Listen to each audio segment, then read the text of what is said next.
राधे राधे, हरे कृष्णा। आज हम जानेंगे बैकुंठ चतुर्दशी की संपूर्ण पूजन विधि, तिथि, महत्व और पावन कथा।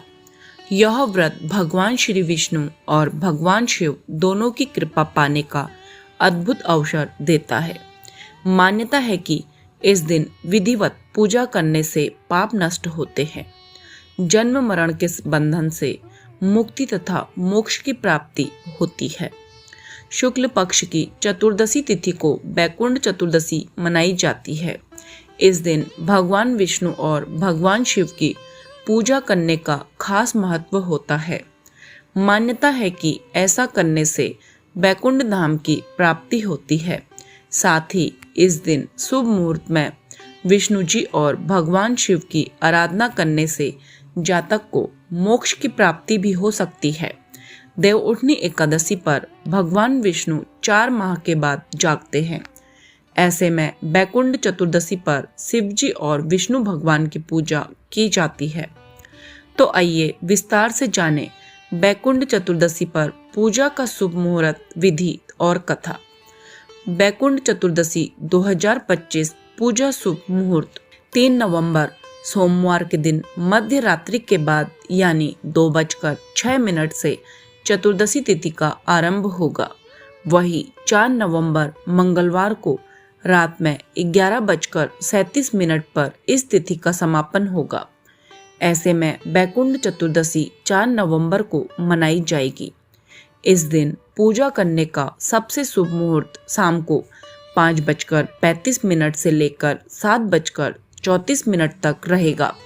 वही जो लोग मासिक शिवरात्रि का व्रत करते हैं उनके लिए 3 नवंबर यानी आज यह व्रत करना श्रेष्ठ रहेगा। बैकुंठ चतुर्दशी 2025 पूजा विधि। इस दिन सुबह जल्दी उठकर स्नानादि करने के बाद साफ वस्त्र धारण करें और पूजा स्थल को अच्छी तरह साफ करके वहां गंगाजल का छिड़काव करें। अब अपने घर के मंदिर में एक चौकी पर लाल या पीले रंग का कपड़ा बिछा ले और फिर वहां भगवान विष्णु और शिव जी की तस्वीर या मूर्ति स्थापित करें। प्रतिमा स्थापित करने के बाद भगवान के सामने एक घी का दीपक जलाएं और व्रत का संकल्प लें। पहले भगवान विष्णु को एक कमल का फूल अर्पित करें और शिव जी को बेलपत्र चढ़ाएं। अब भगवान विष्णु के मंत्र ओम श्री विष्णवे च विद्महे वासुदेवाय धीमहि तन्नो विष्णु प्रचोदयात् का कम से कम 108 बार जाप करें। भगवान शिव के मंत्र ओम नमः शिवाय का भी जाप अवश्य करें। इसके बाद बैकुंठ चतुर्दशी व्रत कथा का पाठ करके विष्णु जी और भोलेनाथ की आरती करें। अंत में पूजा में किसी भी प्रकार की हुई भूल चूक की क्षमा मांगे। इस दिन भगवान की पूजा में धूप, दीप, चंदन, इत्र, गाय का दूध, केसर, दही और मिश्री से अभिषेक करने का भी महत्व होता है। अगर संभव हो तो श्रीमद् भागवत गीता का पाठ भी अवश्य करें और मखाने की खीर का भोग भगवान को जरूर लगाएं। इससे बेहद उत्तम फल की प्राप्ति होती है। बैकुंठ चतुर्दशी की कथा।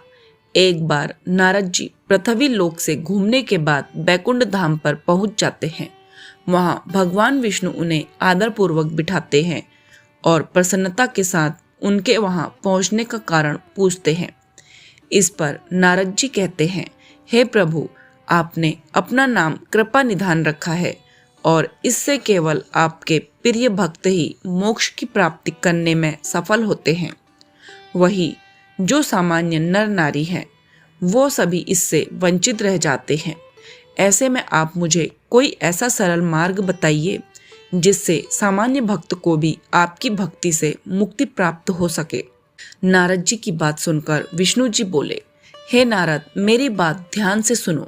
कार्तिक शुक्ल पक्ष की चतुर्दशी के दिन जो भी मनुष्य व्रत का पालन करेगा और श्रद्धा भक्ति के साथ मेरी पूजा अर्चना करेगा उनके लिए स्वर्ग के द्वार साक्षात खुल जाएंगे। इसके पश्चात भगवान विष्णु जय और विजय को बुलाते हैं और उन्हें कार्तिक चतुर्दशी को स्वर्ग के द्वार खुला रखने के लिए कहते हैं। विष्णु जी कहते हैं कि इस दिन जो भी भक्त मेरा थोड़ा सा नाम लेकर भी पूजा करेगा उसे बैकुंठ धाम प्राप्त हो जाएंगे। बैकुंठ चतुर्दशी से जुड़ी मान्यता। प्राचीन मान्यता है कि एक बार भगवान विष्णु ने काशी में शिवजी को 1000 स्वर्ण कमल के फूल चढ़ाने का संकल्प लिया था। उस समय विष्णु जी की परीक्षा लेने के लिए भोलेनाथ ने सभी पुष्पों से एक को कम कर दिया।